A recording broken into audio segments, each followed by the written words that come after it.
So welcome back to Orchid House. I'm Olivier in Fort Lauderdale, and well, I usually talk about species. Today I'm going to talk about three Cattleya hybrids.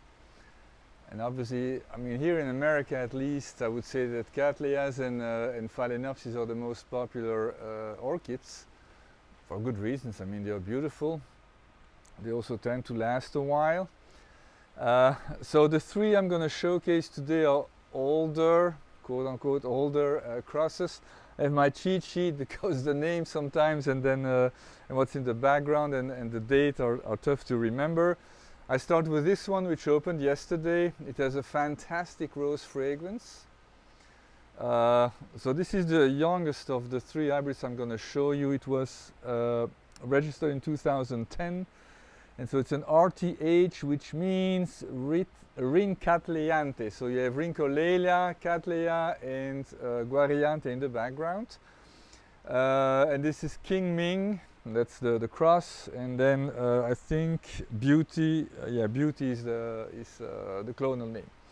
Now this plant blooms 2 or 3 times a year. You see there's already a new growth coming here. For some reason last time around the previous growth did not materialize, the flowers never came out. This is a beautiful, beautiful flower, fantastic fragrance.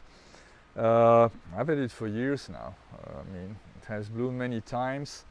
So in the background here you have 25 species. So this is heavily, heavily hybridized. So you can really do a lot with it. It's going to be tolerant of different types of growing conditions. All of these Cattleya hybrids, good light, watering in between drought, so you alternate dry and wet spells. I would say in the summer it's probably 2 times a week, and then in the winter once a week at the most. So this is the first one. So let me see my cheat sheet here. The second one here is a very old cross from, let me see, 1959, so quite old. So these are actually, focus on this one, these are the brand new flowers. Typically, I usually have 4 or 5 spikes a year. This one only blooms once. I'm not sure why. It should do more. So the name is CTT, which is Cattleanthe. Adolph Hecker, and the clonal name is Gorgon. So they usually tend to open all at once. This year it's not the case. The first blooms I think were there, they are fading, and then second blooms here, and then these two came last.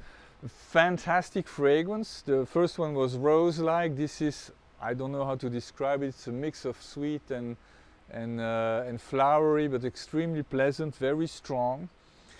And this one has, let me see, 12 species in the background, and unlike the previous one there's one a little bit more dominant, which is Cattleanthe Brillian. Now Brillian is one of those rare fall bloomers among the Cattleyas. Now this plant for me blooms every year around this time, so late September, October. So I'm not sure why Cattleanthe Brillian is so dominant in this outcome, but it seems to be the case. So a large plant, but it for many years. So this is an old cross. I mean, there's so many new hybrids coming on the market all the time. These are they have a proven track record. They are beloved crosses. And then finally, I believe I already made a video once of Cornerstone.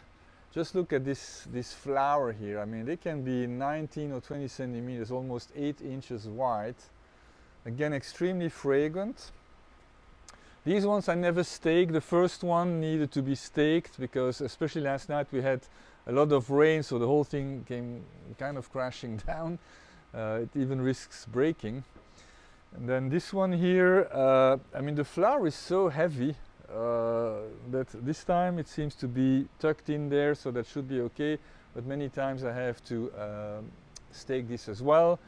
So this name here is Cornerstone. That's an LC, so that's Rhyncholaeliocattleya. So you have Rhyncholaeliocattleya, you have Laelia, and then Cattleya in the background. Also, what is it, 13 species in the background, and the dominant one here is Burana, 27%. I always encourage you to research what's in the background of your hybrids. This way you have an idea of how to care for them. In this case, all three hybrids are so heavily hybridized. There's all sorts of species in the background, so that gives you a wider range of temperatures, wider range of light, and even drought tolerance in some instances. This is a division. I had a big plant divided in two, and the other one is about to bloom now. They're still in sync, even though they've been divided 2 years ago. So all these plants have terrific fragrances. These, except for Adolph Hecker, these two bloom 2 or 3 times a year.